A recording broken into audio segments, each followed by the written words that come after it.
Bienvenue au podcast en deux chaises de métal, le podcast animé par moi-même, Marco, et l'encyclopédie de la lutte au Québec, TG Holiday.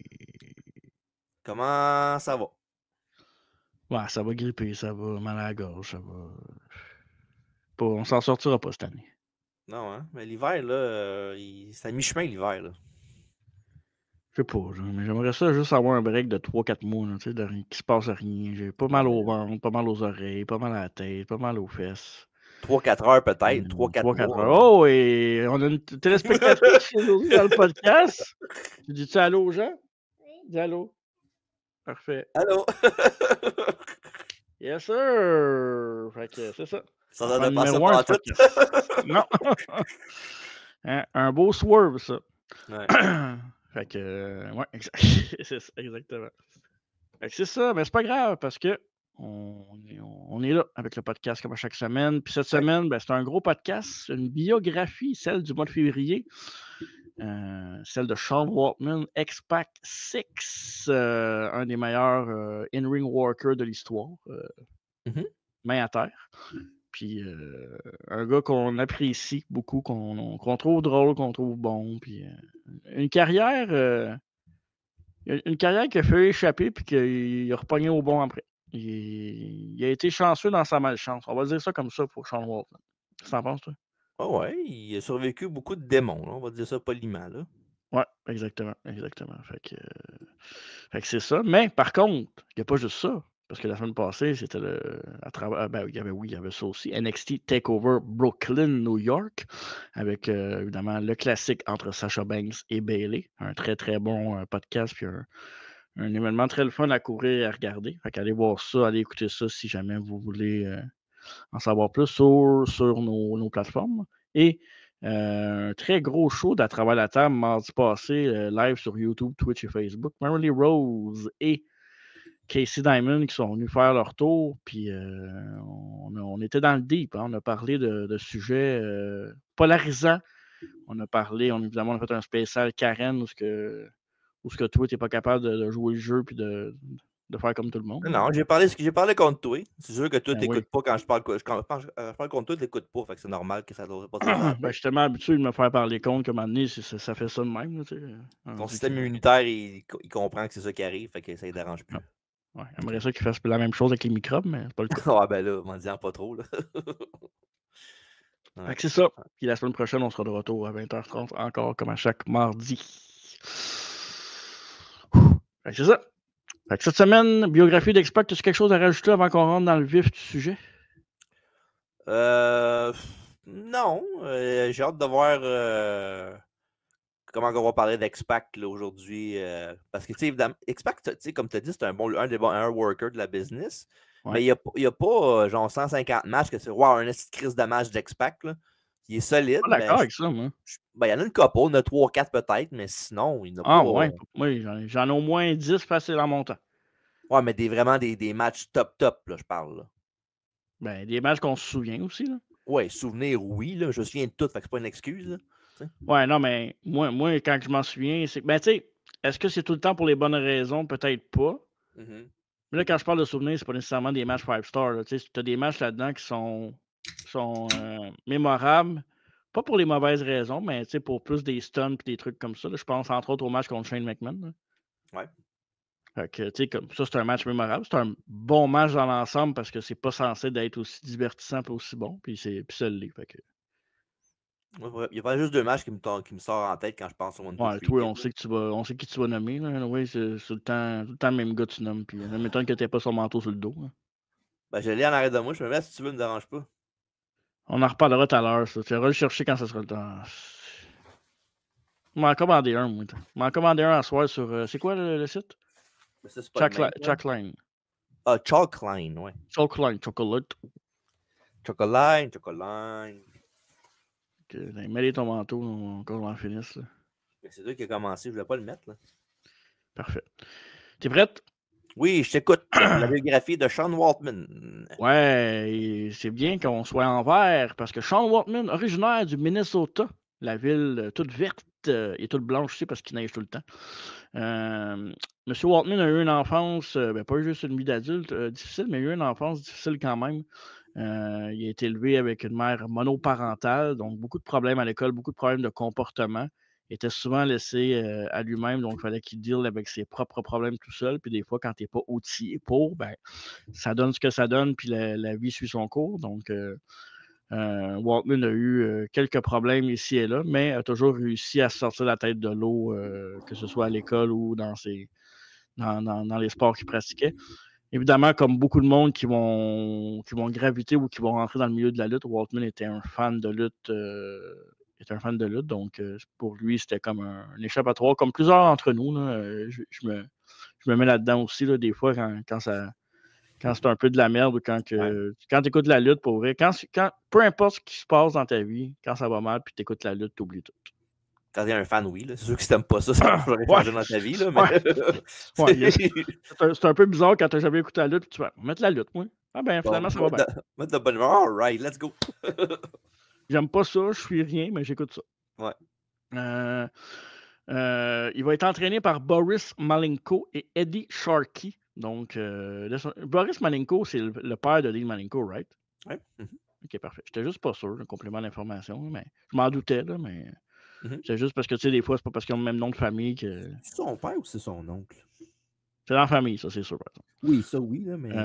Puis, ben vas-y, je te laisse peut-être vérifier rapidement. Tu peux vérifier pendant que tu parles. Il n'y a rien qui empêche un sans l'autre. Sean Waltman va faire ses débuts et va se produire à la PWA, la Pro Wrestling America, qui va se tenir du côté du Minnesota, où il y aura un certain succès quand même là, pour le peu de temps qu'il a été là-bas. A été champion poids léger, donc ce qui allait. Ouais, c'est son père finalement, c'est ça? Oui, son père. Parfait. Fait que Waltman était champion poids léger, donc évidemment un poids plume, parce que il n'était pas très grand, pas très gros. Waltman, ça va le suivre tout au long de sa carrière. Peut-être ça d'ailleurs qui l'a empêché. C'est pas vrai. J'allais dire, c'est ça qui l'a empêché de gagner un Big One. C'est vrai que dans l'époque qu'il luttait, c'était pas nécessairement ces gars-là qui gagnaient les championnats. Mais s'il avait peut-être pas fait d'autant de niaiseries, peut-être qu'un jour ou en fin de carrière, aurait peut-être pu aller chercher un gros championnat. On ne saura jamais. Mais moi, je pense qu'avec la qualité des matchs qu'il donnait, ça aurait pu être un des premiers Little Men, dans la même trempe de Rey Mysterio et Daniel Bryan. Là.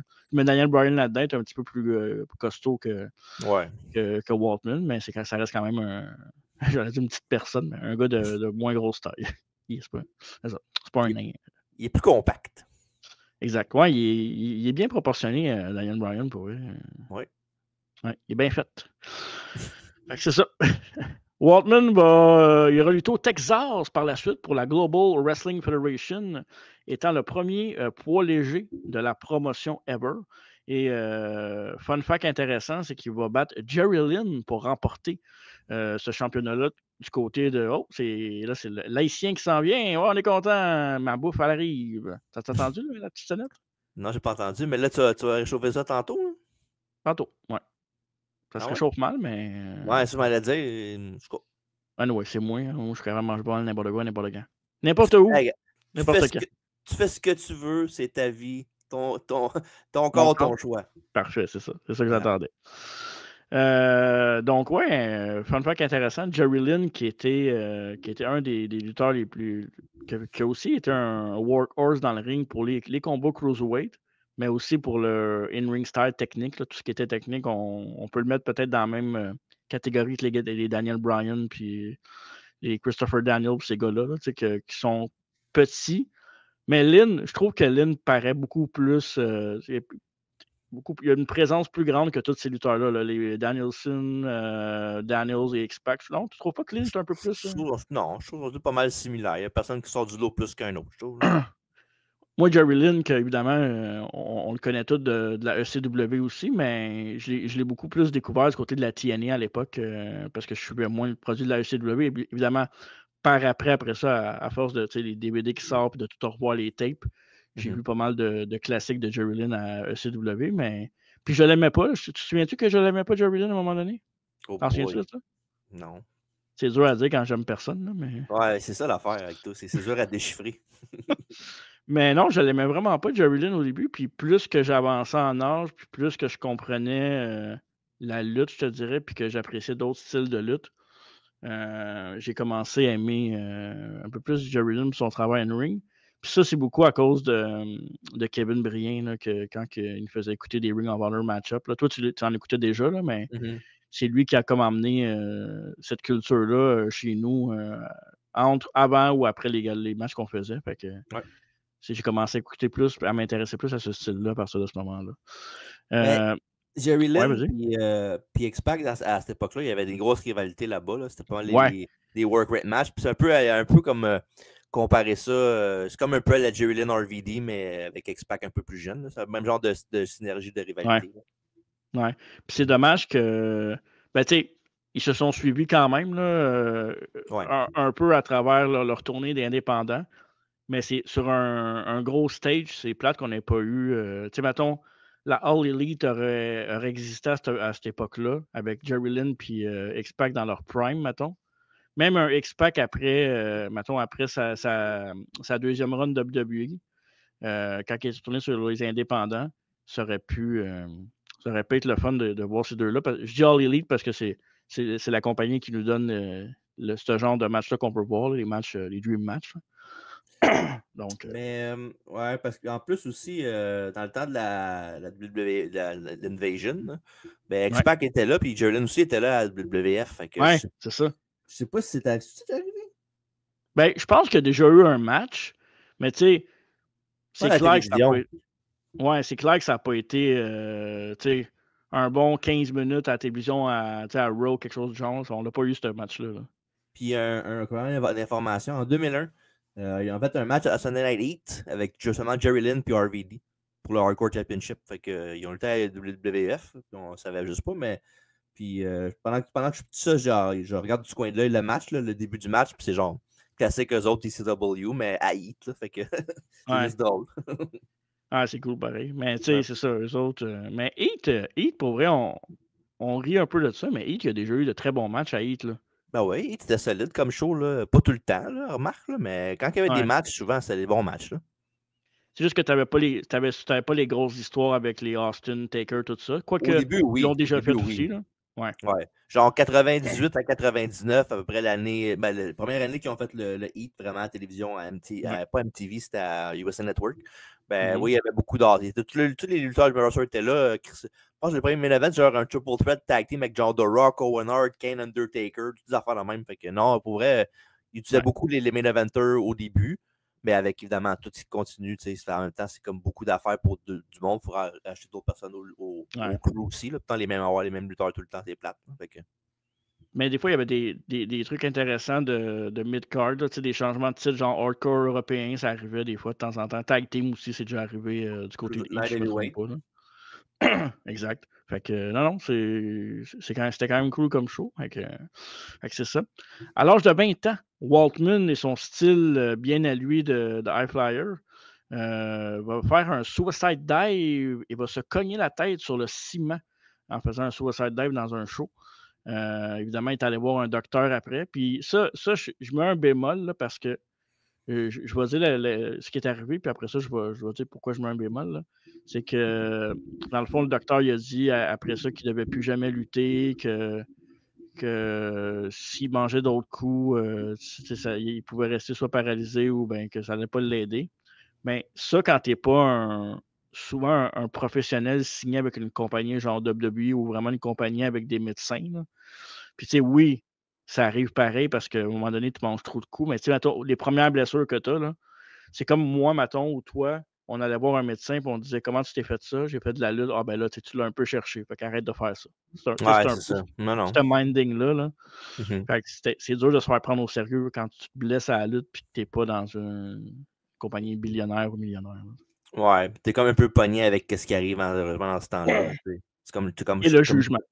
Ouais, puis comme tu as comme cherché après, là, même si, tu sais, oui, dans un certain sens, c'est dangereux ce qu'ils font, puis c'est normal qu'il y ait des fois des accidents et des blessures graves, mais au point de genre, de dire du gars puis le crisser dehors de ton bureau, c'est un peu poche, là.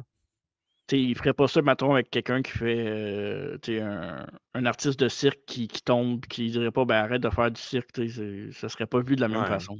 Mhm. Sean Waltman va revenir après 4 mois d'absence par la suite et il va retourner, dans le fond, en 93 pour le tournoi Super Junior, Super Junior au Japon. Et à ce moment-là, son nom de scène était Lightning Kid et non London Lightning, comme le lutteur qu'on connaît au Canada. London Lightning Kid. Exact. Tournoi que Lynn sera aussi dans le tournoi. Jerry Lynn va être dans ce tournoi-là. Il va avoir Justin Liger, Eddie Guerrero et Chris Benoit, pour nommer que ceux-là. Fait que tabarouette. Ouais. Puis c'est Jushin, pas Justin. J'ai-tu dit quoi? J'ai dit? T'as dit Justin Liger, t'as dit. C'est Justin? Ouais, mais moi je peux l'appeler Justin. Non, pas Justin, Jushin. Jushin. Ah, moi je l'appelle Justin Liger. Oh, mais c'est pas son nom, c'est pas son nom, pareil. Ben, il va vivre avec. Il n'y a pas le choix.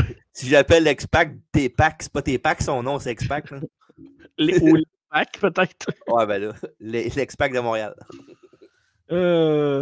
Donc, gros tournoi qu'il ne remportera pas. Si je ne me trompe pas, en plus, il a perdu en première ronde contre Jerry Lynn. Donc, ça se peut. Dans ce tournoi-là. Fait que ça, c'est. Je sais pas si on peut retrouver ces matchs-là quelque part, mais c'est le genre de tournoi que j'aimerais voir là, quand je vois les noms. Là. Guerrero, Liger, Benoit, X-Pac et compagnie. Là, pour vrai, je l'écouterais. C'est New Japan qui faisait Master New Japan, ces matchs-là? Je sais pas si c'est New Japan. Je All pense que Japan, oui, parce que tu avais All Japan aussi, ouais, c'est ça. Ouais. All Japan était quand même un gros deal à cette époque-là aussi. Là. Hogan avait été déjà à All Japan aussi, si je ne me trompe pas. Hein. Ouais, mais il a fait beaucoup de. Le fait de NJPW aussi, là. Waltman attirera le regard de la WWF, évidemment, qui chassait les territoires, et aura un tryout match la journée d'après WrestleMania 9 à Phoenix, en Arizona, où ce qui réussira à impressionner les dirigeants de la WWF et Vince McMahon pour obtenir un contrat officiel avec la WWF. Et son contrat, il débutera en mai de la même année à Monday Night Raw en tant que Kamikaze Kid, et il va perdre contre Dong the Clown dans son premier match télévisé du côté de la WWF à Monday Night Raw. Il va aussi avoir comme nom pendant cette courte période-là Cannibal Kid et après ça seulement The Kid. Kid va être rapidement un jobber. Là, évidemment, comme je disais tantôt, c'est un bon in-ring worker, mais il va jobber pour bien faire paraître les autres talents. Puis c'est bien correct, là, je veux dire. Parce qu'il est plus petit aussi que tout le monde. Là, fait que... Ouais, ça fait du sens. Ça make sense. C'est believable aussi. Puis c'est drôle, hein? Plus que je suis en train de décrire un peu ses débuts, il me fait penser à Kevin. Sauf que même genre de gars, il va jobber, mais il job parce que c'est un bon worker.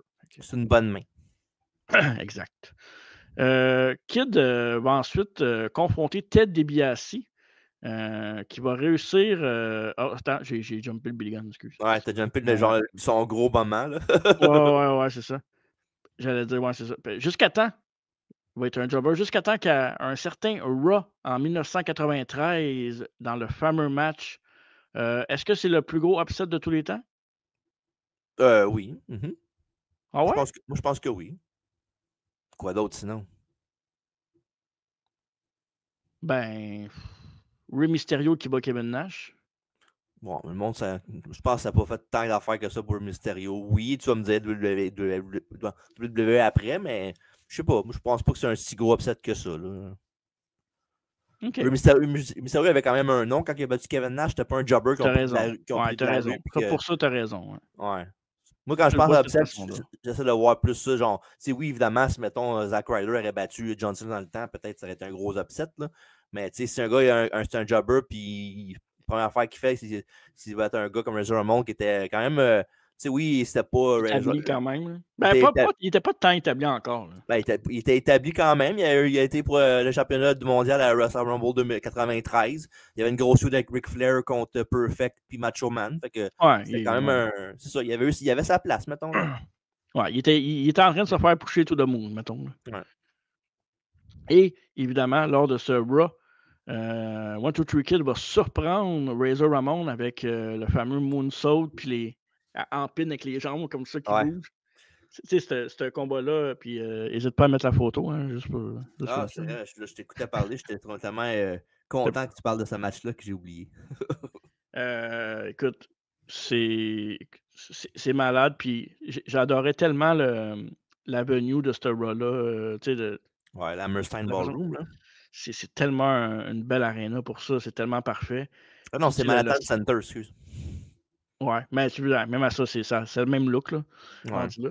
Puis, tu sais, la différence de size, Ramon, c'est un géant, là, c'est vraiment on parle jamais de Razor Ramon comme un Big Show, comme un Kevin Nash, mais tu sais, il est aussi grand que ces gars-là quasiment, là. Un petit peu moins que Big Show, mais quand même, tout Il faisait quoi, 6 toute une pieds pièce. 5, 6 à peu près? 6 pieds 6 même.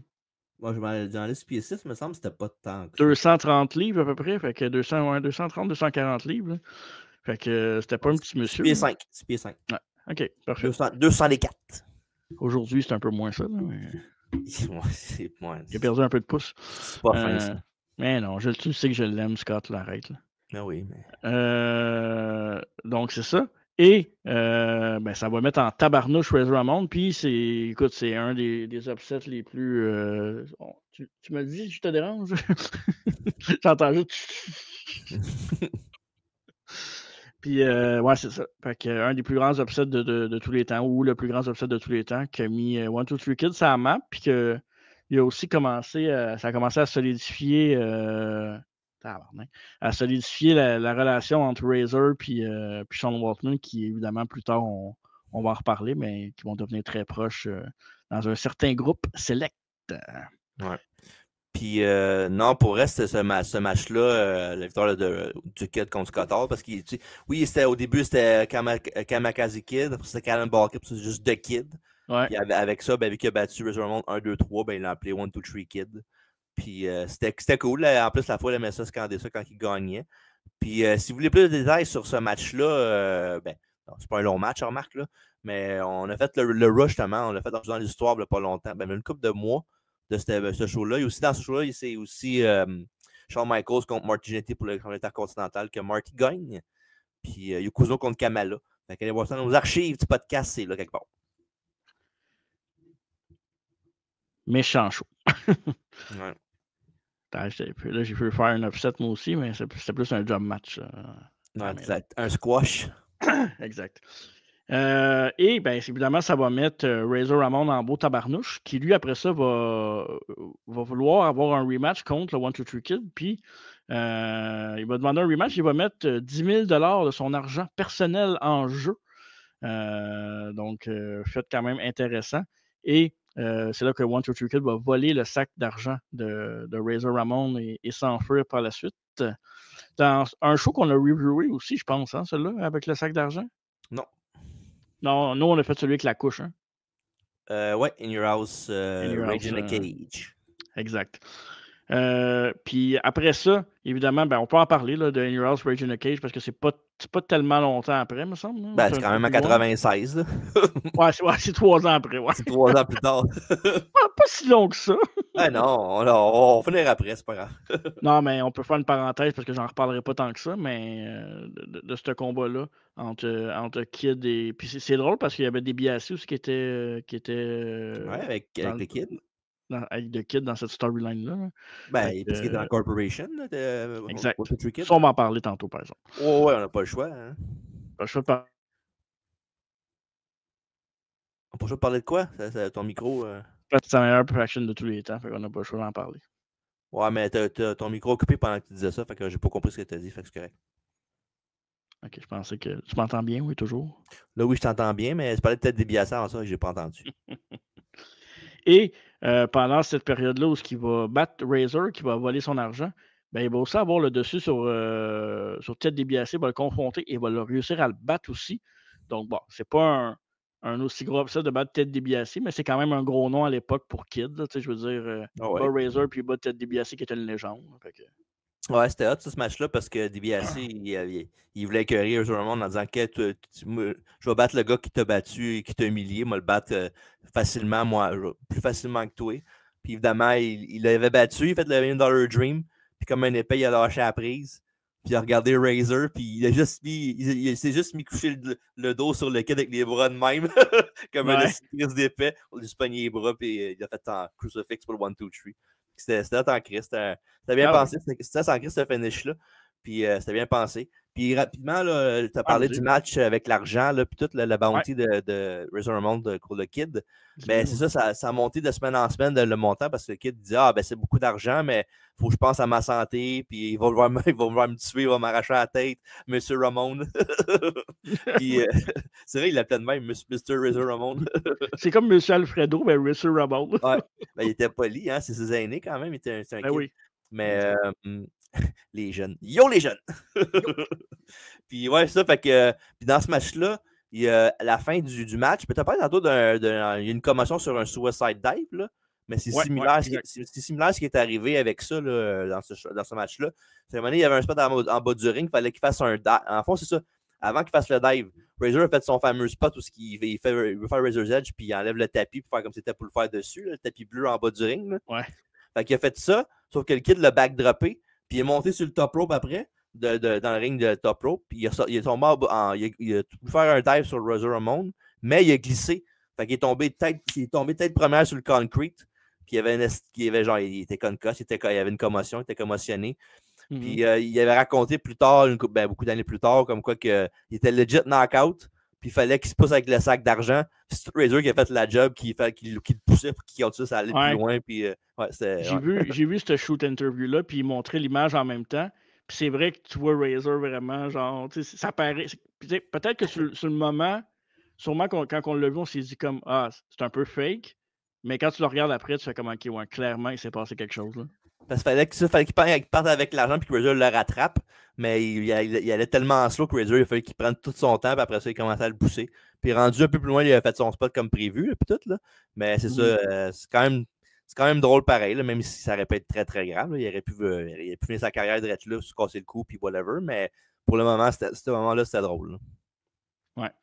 Puis évidemment, ce qui est nice aussi après, c'est que avec cette affaire-là de Ted DiBiase qui nargue un peu le Kid et Razor Ramon, Razor Ramon finira par prendre la défense du Kid down the line, puis il va mettre comme le Kid sur son aile pour le protéger, pour protéger, l'aider. Puis, tu sais, ça, c'est un peu, je te dirais, le début de la clique dans le sens que avec Waltman puis Razor qui sont ensemble, tu as Sean puis Diesel, on connaît leur histoire avec le manager de la WCW qui l'amène à la WWF, qui devient champion du monde avant lui, qui forme un duo incomparable pas qu'on verra peut-être plus, mais c'est parce qu'on est nostalgique aussi, c'est dur de faire un Sean puis un Diesel sans penser à eux autres après. Là, on a vu des duos qui étaient le fun après, mais c'est sûr que la nostalgie parle toujours. Puis, évidemment, plus tard, va arriver Triple H qui va se joindre au groupe qui était déjà bien existant de Kid, Razor, Nash, puis HBK. Fait que tout ça va nous emmener, je veux en parler tout de suite parce que c'est quand même un moment important de leur histoire, la clique, la fameuse clique où ce que les gars vont être inséparables sur la route durant leur run de la WWF. Vont devenir les meilleurs amis du monde. Il y a des gars qui étaient un petit peu plus tranquilles, dont Triple H. Kevin Nash a fait ses foleries, mais je pense que c'était pas le pire. Évidemment, Scott Hall, Razor Ramon, surtout, Scott Hall, Razor Ramon, c'est le même. Scott Hall puis Waltman vont devenir un peu des party animals, puis ils vont beaucoup abuser pendant cette période-là de leur vie de tout ce qui est drogue, alcool et mettons que ça se levait de bonne heure puis ça se couchait tard. Ou ça se couchait de bonne heure puis ça se levait tard. Un peu les deux. Un peu les deux. C'est évidemment la fameuse clique, mais même si ça a scrappé beaucoup d'entre eux puis que ça les a nuits pour leur santé, puis évidemment, ça a coûté la vie à Scott down the line, ça a quand même solidifié toute leur carrière, puis ils se sont tellement tenus ensemble, ces gars-là, qu'ils ont pu sortir de plein d'impasses, puis ça va les rattraper plus tard de la bonne façon. Je vais en reparler avec Waltman, avec ses déboires plus tard, là, quand il est parti de la WWF et qu'il est revenu par après. Là. On va en jaser, mais toute l'histoire de la clique va aider Waltman malgré ses débauches à l'extérieur, puis toutes les conneries qu'ils ont faites durant ces années-là. Puis c'est des années, pas de réseaux sociaux, pas de téléphone, pas de, je veux dire, c'est complètement fou ce qu'il faisait. Puis c'était les années rock'n'roll. Vous pensez à des bands rock'n'roll, qu'est-ce qu'ils font sur la route en tournée? Ben, c'était pas mal ça que les lutteurs aussi. Là. Ils abusaient beaucoup. Fait que stéroïdes, drogue, etc. Ouais, en même temps, c'était pas le prêt à payer, je pourrais pas dire ça de même, mais c'est souvent ça que le monde, les lutteurs faisaient pour oublier la douleur d'être sur la route et faire de la lutte. Là, fait que, c'est pas facile. Fallait qu'ils trouvent une façon d'échapper à ça. Puis évidemment, ben, ce qui était facile, c'est la boisson, l'alcool, puis tout ça. Là, fait que, en même temps. Les mœurs étaient différents, mais bon, ça fait partie de la game, malheureusement. C'était quoi, 286 jours par année, là, sur la route? Là, si c'est pas plus. Ouais, si c'est pas plus. Des fois, c'était quasiment toute l'année. Ouais, c'est ça. Fait que c'est pas humain, honnêtement. Le corps peut pas, à un moment donné, avec les vols et tout, là, ça marche pas. Là. Exact. Donc c'est ça. Kid va avoir après ça une belle lancée. Je sais qu'on va beaucoup parler du combat, un combat que tu veux parler, un de tes combats préférés, évidemment, contre un de tes lutteurs préférés qui est en 94. Ça va arriver. Je vais juste faire une parenthèse parce que je ne vais pas en parler très, très longtemps de cette chose-là, mais Kid va être 2 fois champion par équipe durant son premier 4 ans à la WWF. Va être une fois champion par équipe avec Bob Holly, où ils ont battu les Québécois une fois. Et contraire. Excuse, c'est les Québécois qui les ont battus, non? Non, c'est à l'écran ce que je montre. C'est sur 1, 2, 3 Kid qui ont battu les Québécois. Excuse, ouais, c'est ça. C'est Genetti, 1, 2, 3 Kid qui ont battu les Québécois. Ouais. Et après ça, il va avoir été champion avec Bob Holly, où ils vont battre Bigelow et Tatanka. Et voilà. Et les deux règnes de champion par équipe vont durer seulement une semaine pour même pas. Ben oui, le premier, mais le deuxième a duré une journée. C'était ça au Raw, au pay-per-view le lendemain? C'était Rumble, il avait gagné la belt, il avait gagné la finale du tournoi contre Bigelow et Tatanka. Ouais. Puis le lendemain, ben, il y avait un match contre les Smoking Guns, puis ils ont perdu. Mais l'autre, je pense que c'était une semaine et demie à peu près. Ouais, à peu près, ouais, dans ce truc-là. Ouais. Fait que... Il avait perdu les belts contre les Québécois à un house show à New-York, juste avant le Rumble 94. Exact. Donc, c'est ça. En même temps, ça n'arrivait pas, là. Mais si, mettons, on aurait eu un match en pay-per-view, Marty puis le Kid contre Brett puis Owen, ça aurait été fort en tabarnak. Ouais, parce que Marty, ça reste un méchant bon lutteur. Ben, c'est 4 très bons lutteurs, là, mais backstage aside, là, c'est tous des 4 bons lutteurs. Là, fait que ça aurait été un petit match pareil. Là. Ouais. Tu sais, quand Marty, c'est le plus faible des 4, là. Ouais. Ben oui. Hey, t'as hésité à qui? J'hésitais avec le Kid. Là. Mais non, même pas proche. Il est quand même pas si loin que ça, là, quand même. Là, faut pas exagérer non plus. Là. Overall ou juste lutte? Ben, à cette époque-là, je veux dire. Là. En 94, je m'excuse, moi, TJT avait bien plus d'affaires que 1, 2, 3 Kid. Là. Oui, parce qu'il y avait les Rockers, mais. Puis, non, c'est ça. Moi, je trouve qu'à l'époque, c'était pas si loin comme comparaison. Okay, à l'époque, je peux te le donner. À l'époque, je peux aujourd'hui, en regardant avec nos yeux d'aujourd'hui, non. Non, aujourd'hui, non, là, mais en même temps, ces yeux-là, ils regardent-tu vraiment Marty en tant que lutteur ou bien ils regardent Marty l'ensemble de son œuvre, mettons, tu sais? Non, mais ça, moi, je suis capable de le séparer parce que, tu sais, si tu regardes, Waltman en a fait quasiment autant que Marty, là. Les niaiseries, là.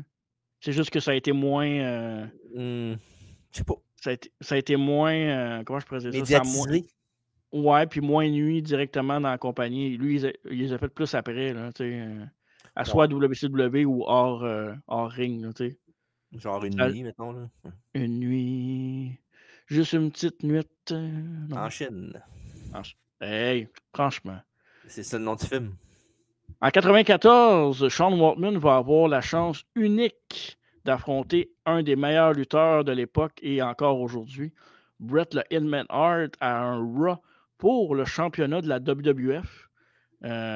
Bon, je pense que personne ne s'attendait à ce que le Kid gagne. Par contre, non. Avec la victoire qu'il y avait eu sur Ramon, on pouvait peut-être nous teaser que Kid peut battre n'importe qui à n'importe quel moment. Tu sais, ça aurait pu être ça dans toute sa carrière après. Là. Il aurait pas aller chercher des victoires de même tout au long de sa carrière. Ouais. Bon, je ne jumperai pas le Billy Gunn à la fin du podcast en vous disant que c'est un des meilleurs matchs, si ce n'est pas le meilleur match de la carrière de 1, 2, 3 Kid. Ben, c'est le match que lui parle tout le temps quand il demande son meilleur match à lui. Là. Fait que... Ouais, pour lui, c'est son meilleur match. Fait que, puis je ne l'assignerai pas parce que le match il est bon en tabarnak. Là. Honnêtement.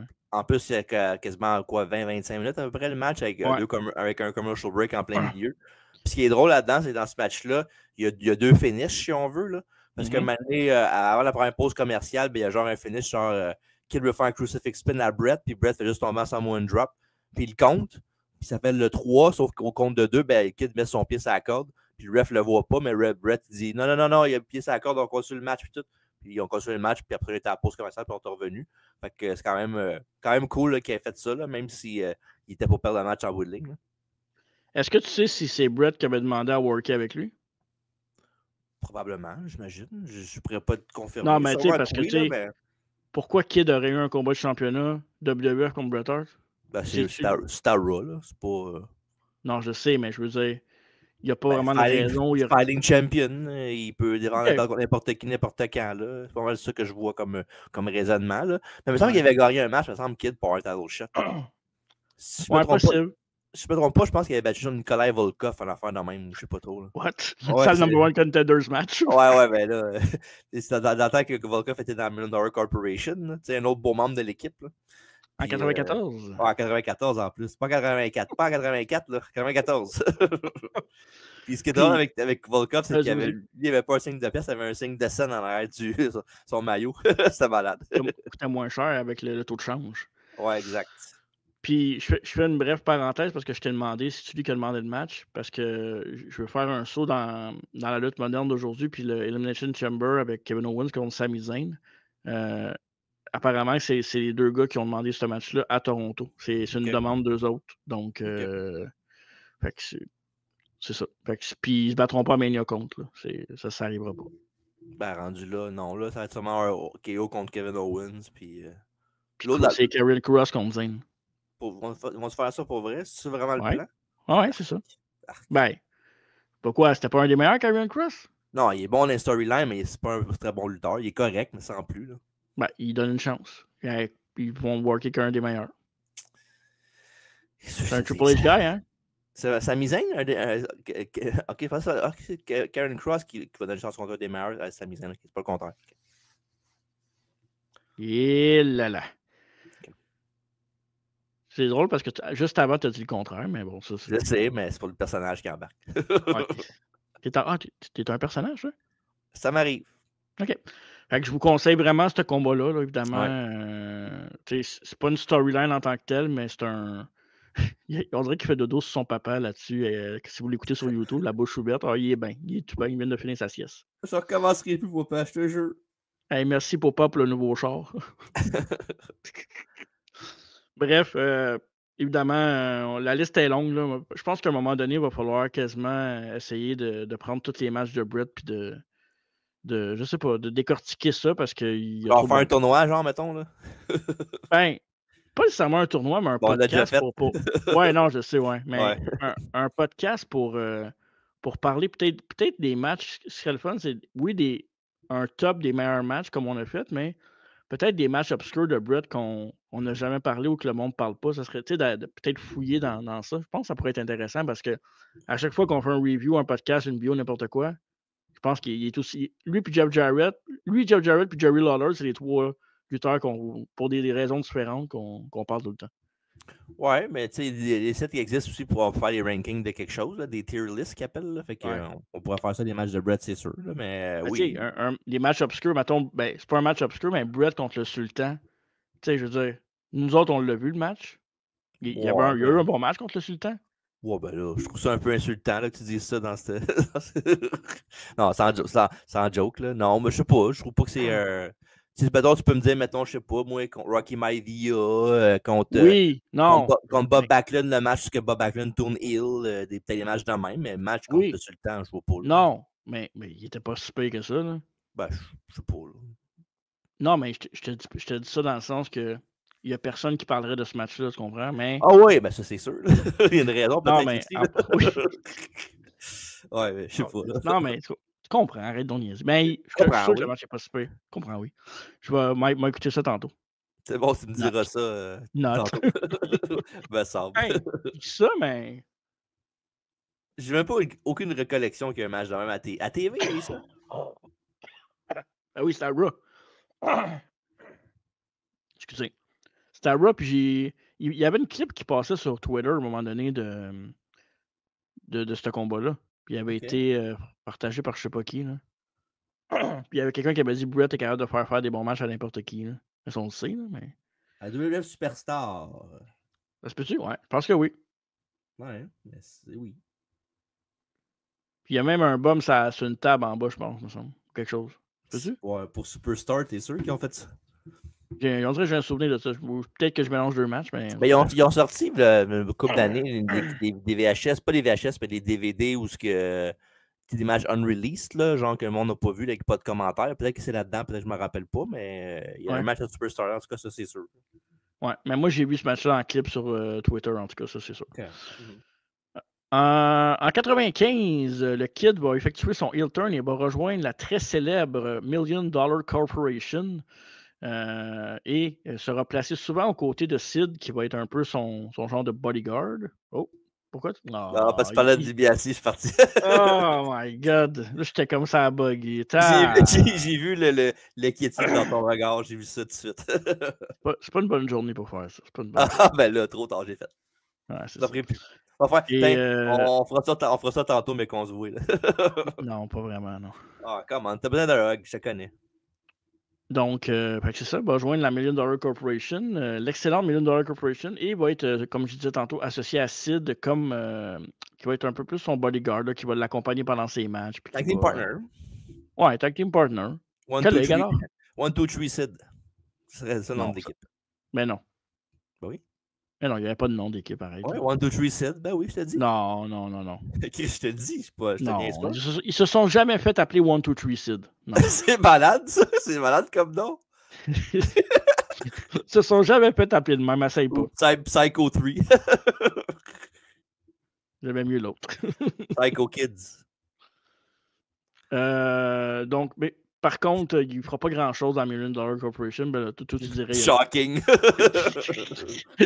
À part porter une couche, Popol. Puis, non, c'est ça. Fait qu'à part rejoindre son collègue Nikolai Volkov, je crois qu'il était même plus là, je pense, quand il est allé dans Corporation. Je pense il pas. était parti. Là. Ouais. Il y avait eu des remplacements. Là, Kama était parti aussi, je me trompe pas. C'est vraiment juste les trois derniers qui avaient. DiBiase puis X-Pac. Ben, c'est DiBiase, Tatanka aussi. Là. Tatanka, ben oui. Ben, ouais. Ils ont gardé les meilleurs pour la fin. Là. Ouais, les seuls qui voulaient rester. Et oui, évidemment, la storyline avec la couche qu'on a parlé tantôt contre Razor Ramon. Donc, full circle. Il bat Razor au début, il prend sur son aile, bat DiBiase en 96, 3 ans plus tard. La storyline avec la couche. Et son dernier combat à WWF en 96, ça va être contre Razor dans Rage in the Cage, le In Your House Rage in the Cage, qui va être le dernier combat. Le dernier match, c'était à pay-per-view, mais à la télévision, il a fait un match contre Brett, je pense, ou contre Sean avant de partir. Ouais, Sean. Un match qui était déjà tapé avant ou après le Rage in the Cage? Ben après Rage in the Cage. Il n'est pas parti tout de suite après le show. Là. Il est parti genre un couple de semaines après. Là. Ben après le show, il est parti chez eux. Là.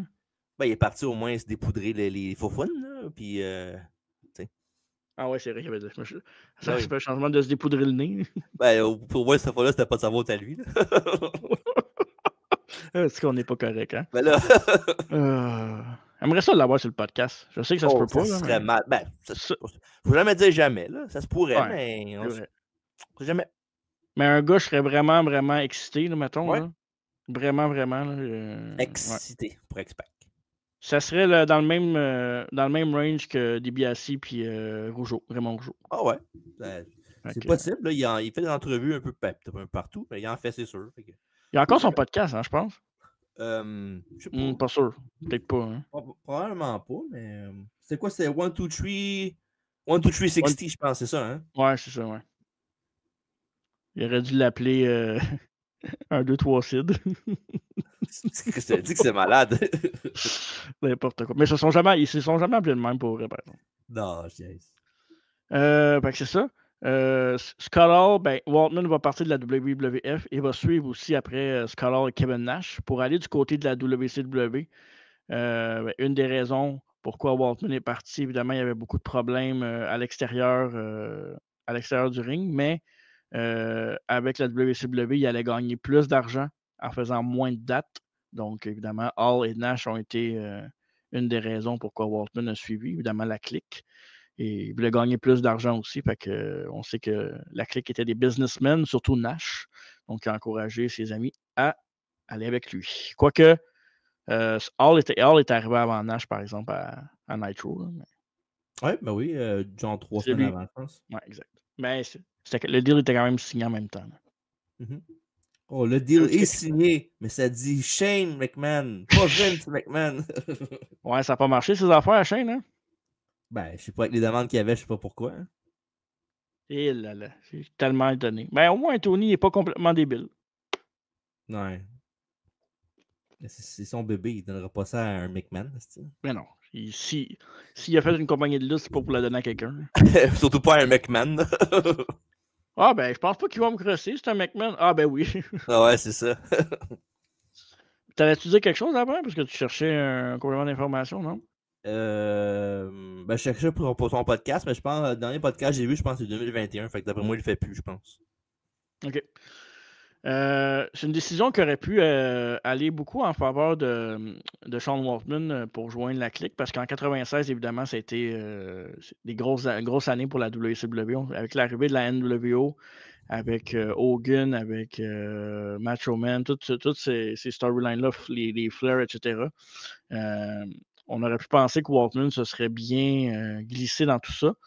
Quand il va aller du côté de la WCW, il va changer de nom pour Six parce que c'était le 6e membre de la NWO. Yes, sir! Donc, fait intéressant. C'est un nom que j'ai jamais vraiment aimé. Là. Moi, il me gossait. Quoique dans le jeu vidéo Nitro, je le trouvais quand même cool. Ouais, ben c'était parce que c'est le 6e membre de la NWO, c'est ça que ça s'appelait Six. Oui, je viens de le dire. Ouais, je sais, mais je sais que tu l'as dit, mais c'est pas grave, c'est ça pareil. C'est pour ça que ça s'appelait de même. Là.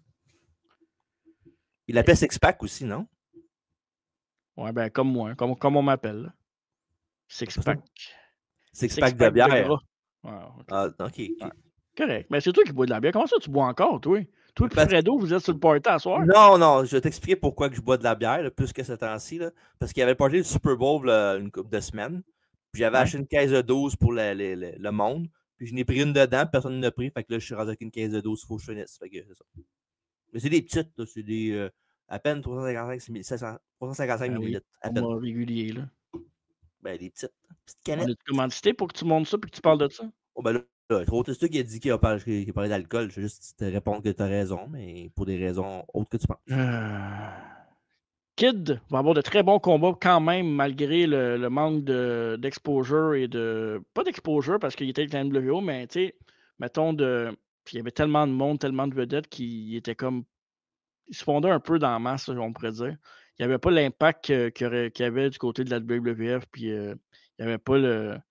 Je sais pas, il manquait quelque chose du côté de la WCW. Mais par contre, il y a quand même eu de super bons combats, des combats super solides. Le titre Cruiserweight, qui est évidemment avec sa taille, avec ce qu'il représente, c'était la meilleure avenue peut-être pour la WCW et Eric Bischoff de l'envoyer là-dedans. Il va y avoir des matchs très solides. T'en as parlé, tu parlé en début de podcast ou tu en as parlé off-cam de son combat contre Eddie Guerrero? Off-cam, Hein? Ouais. Fait que son combat contre Eddie Guerrero en particulier, c'était au pay-per-view sold out, donc oui, j'avais mis la note. 97. Ouais, un combat d'échelle. Ouais. Donc, ça, c'est un combat que je vous conseille évidemment. Puis, tu sais, on connaît beaucoup Eddie Guerrero pour tout ce qu'il a fait à WWE avec Los Guerreros, puis son règne de champion, puis sa popularité en fin de carrière avec Chyna. Mais à WCW, il était avec les Rey Mysterio, toute cette gang-là de Cruiserweight qui faisait des matchs. Jericho, vraiment, là. Billy Kidman. Ouais, très, très, très, très, très solide. Fait que je vous conseille d'aller voir ce combat-là. Et parmi les opposants marquants qu'il y a eu dans cette division-là, division Cruiserweight de la WCW, Chris Jericho, tu l'as nommé tantôt, mais aussi le fils de celui qui l'a entraîné, Dean Malenko. Donc, des solides combats contre Dean Malenko. Je vais vous en proposer un à la fin de la biographie. Je vous garde ça pour la fin. Mais je vais vous donner des matchs, des dates, puis des pay-per-view pour aller voir. Il y a des stats. Il y a des stats. Évidemment, Kid aura quelques problèmes de consommation et il va subir une blessure au même moment, ce qui va le mettre hors d'action pendant un bon bout de temps. Et pendant que, évidemment, Bischoff et Waltman ne s'entendaient pas super bien, Waltman ne s'entendait pas super bien non plus avec Hogan parce que tout le côté créatif des choses, l'HQ de Rick Bischoff, on connaît tout un peu comment Hogan était. Donc, ça tapait pas mal ses nerfs de Bischoff. Et pendant qu'il était blessé, Bischoff en a profité pour renvoyer Waltman de la compagnie. Puis la raison pourquoi il l'a renvoyé, c'est qu'il voulait faire un exemple à Nash et Hall parce qu'eux autres, ils n'étaient pas faciles à vivre backstage. Puis avec Hogan, évidemment, il y avait beaucoup d'ego. Puis il voulait faire vraiment un exemple. Il disait, j'ai renvoyé votre chum, je peux renvoyer n'importe qui, c'est moi qui décide, c'est moi le boss. Fait que, il a fait un exemple de Waltman pour les Outsiders. Ben, lui puis Hogan, pas juste Bischoff. Là. Ouais, exact. Ouais, parce que Hogan aussi. Mais il y a eu, même Hogan puis Nash, des fois, apparemment, de temps en temps, ça y allait backstage aussi. Fait que, Ça doit. Quand même, deux égos très forts. Fait que c'est normal que ça fasse des flamèches. Là. Exact. Il y avait de l'argent à faire. Ouais. T'avais-tu quelque chose à rajouter, non? Non. Non? OK. Non, c'est correct. Un des meilleurs moments de Monday Night Raw, ben, personnellement, parce que c'était nice, là, mais peut-être il est peut-être loin d'un moment, mais c'est pas grave. Moi, je l'ai aimé quand même. Le 30 mars 1998, Triple H nous a introduit le nouveau membre de la D-Generation X et on a nommé X-Pac. You stick to your blood, you stick through the click. Exact. Well, look who's back! Puis quand il le prend comme ça par le cou puis qu'il regarde la caméra avec Waltman, là, puis Ben, là,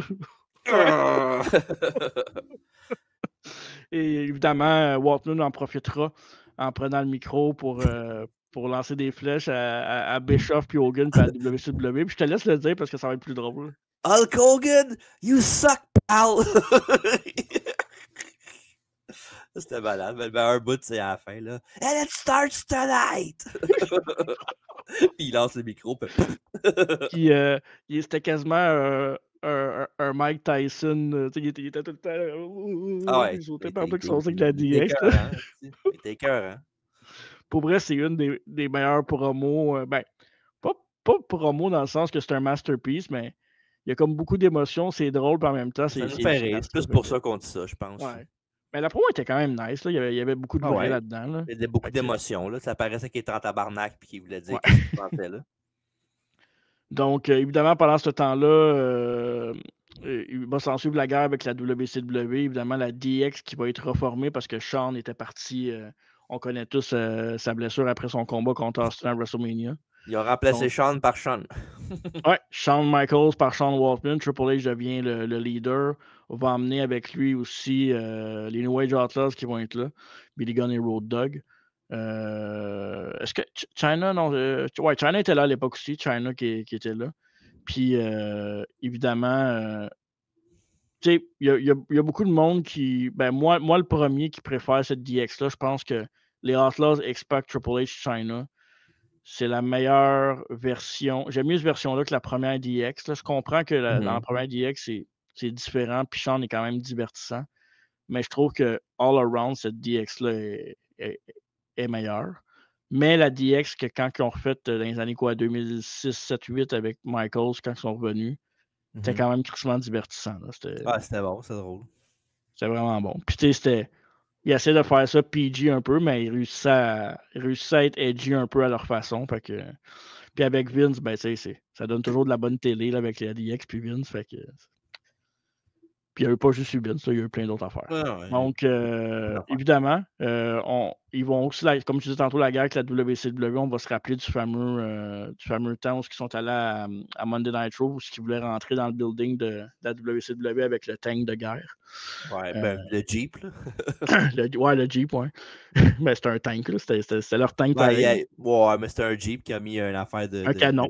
Un canon dessus, là, mais c'était... Ouais, c'est ça. Dans quelque chose qui est très mémorable au niveau de l'histoire, puis dans les moments marquants de Raw, puis de Faction, puis tout ça. Ça aurait été fou pareil quand tu penses à ça, qu'ils laissent rentrer que, mettons, ils Oh, puissent ouais. rentrer dans le building, là. Mhm. Tu Mais sais, ça aurait aidé qui à ce moment-là? Ça aurait pas aidé, ouais, ça aurait pas aidé. WWE. Mais c'est ça. C'est eux autres qui auraient bénéficié de ça.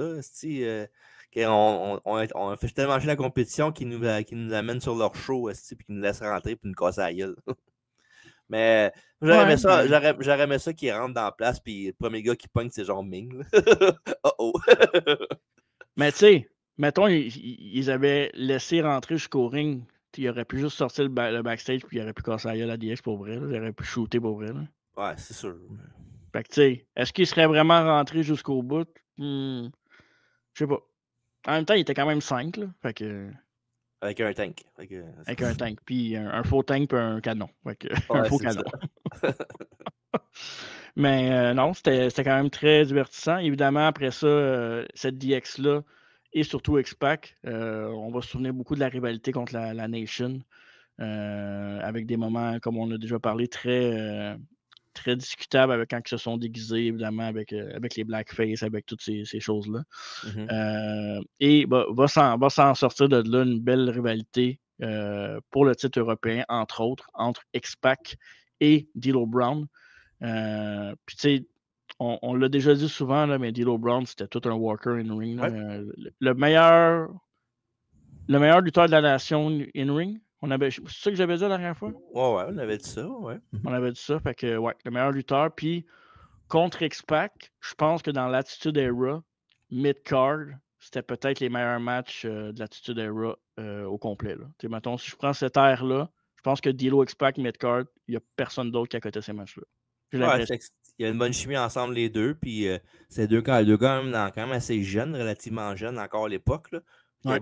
y avait beaucoup de choses à prouver. Puis en rajoutant par-dessus l'aspect NDX contre la Nation, Ouais. ça rajoutait de quoi d'intéressant parce que juste faire un match pour le fait de faire un match. Là. Fait que non, Ouais. belle chimie. Puis dans pas long, je ne sais pas c'est quoi, là, mais on a un match entre les deux qu'on review bientôt. C'est vrai, ouais, t'as raison. Clin d'œil. Mais, ouais, c'est ça. Puis, ce qui est le fun aussi avec ce mid-card-là, puis souvent, tu avais le Rock Triple H qui étaient les main guys. Tu avais le tag team, quoique les New Age Outlaws étaient beaucoup plus forts que le tag team qu'il y avait de l'autre côté, là, Il n'y mettons. avait pas vraiment de tag team l'autre bord. C'est ça, il n'y en avait pas. Ouais. Mais ce qui était le fun, c'est qu'il y avait quand même une ceinture secondaire qui était défendue entre les deux clans. Fait que ça donnait aussi, je trouve, une importance aux clans autres que les deux gros gars qui se battaient pour la suprématie, là, mettons. Fait que, non, vraiment, vraiment, vraiment aimé ça. Puis c'était aussi Rock Triple H en ce temps-là, on a juste à penser au ladder match qu'ils ont fait un contre un. Ça a été des classiques. Là, c'était dans le temps aussi que The Rock et Triple H, on pourrait quasiment dire ça encore aujourd'hui, se battaient un peu pour le pouvoir de qui va être au top. Puis, monter dans l'échelle devant l'autre. Là. ouais, exact. Puis Triple H qui voulait tasser complètement The Rock. C'est littéralement ça, un ladder match qu'ils ont fait. Puis c'est littéralement ça backstage aussi pour deux jeunes loups. Ouais, puis des fois, ça peut créer aussi j'allais dire, une saine ou moins saine compétition, mais ça peut permettre de se dépasser, puis ça donne quelque chose. Sean et Brett est le meilleur exemple que c'est deux gars qui se sont déjà aimés, ils s'aimaient plus, mais réussissent à faire des classiques. Puis tu sais, c'est drôle parce que j'ai écouté le podcast j'ai écouté une entrevue avec Undertaker cette semaine qui parlait justement de Brett puis Sean backstage, puis du Montreal Screwjob encore une fois. Ouais, j'ai vu passer ça, ouais. Tu l'as vu, puis tu sais. Je l'ai pas vu, mais j'ai vu que ça passait dans mon feed, là, ouais. Tu sais, il disait, là, je l'ai vu un peu du sujet, mais il disait, quand c'est arrivé, Sean voulait se mêler de Brett puis de McMahon, puis Taker était assis dans le locker room, puis il l'a pogné, puis il a dit, toi, tu t'es assis là, puis il a dit, ça, c'est pas... Le spotlight n'est pas sur toi aujourd'hui, arrange-toi pour qu'il soit pas sur toi. Tu t'assis, puis tu pisses là-dedans. Ouais, exact. Puis il dit, j'étais pas en chicane contre Sean à ce moment-là, mais on n'avait pas la meilleure des relations, mais par contre, autant moi avec Sean que Brett avec Sean, la magie qu'on faisait dans le ring, chacun de notre côté était tellement forte qu'on n'avait pas le choix de se respecter même si on ne s'aimait pas. T'sais. Ah ouais, c'est sûr, c'est normal. Fait que, non, c'est des petites affaires là même que je trouve cool de savoir puis que le monde sont capables de passer par-dessus ça. Parce que moi, pour vrai, peut-être aujourd'hui je le ferais, mais passer, worker quelqu'un, puis vraiment qu'il se passe de quoi de détestable ou il y aurait bien de la misère. Aujourd'hui, peut-être plus parce que un moment, on vieillit puis on fait comme, bah, si c'est bon pour la business, on le fait. Là. Ouais. Mais avant, j'aurais eu bien de la misère à faire ça. Mhm. Fait que c'est ça. Puis, comme je disais, souvent les meilleurs matchs sur la carte et malheureusement, pendant cette rivalité-là, X-Pac va se blesser. Il va être absent des rings pendant encore 3 mois. Fait que ça va comme un peu nuire. Puis après ça, bien évidemment, tout ce qui est nation, DX va un peu s'estomper et va disparaître tranquillement. On va passer à autre chose et Triple H Rock vont skyrock la WWF pendant que le reste, New Age Outlaws.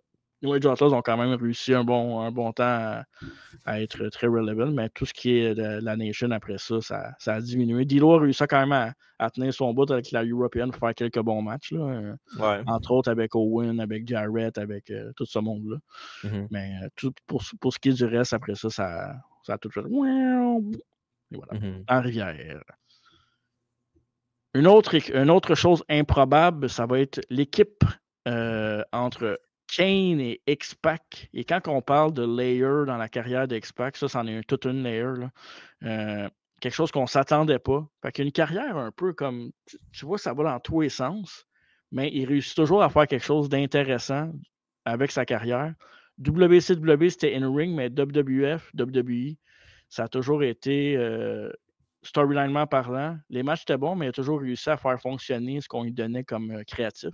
Ouais. Et Kane X-Pac en était une bonne exemple. Tu te souviens-tu Mais, exactement comment ça a passé? Ouais, vas-y, mais vas-y. t'as oublié de mentionner avant pourquoi il était avec Kane, puis il était pas avec DX, puis Triple H, puis tout ça.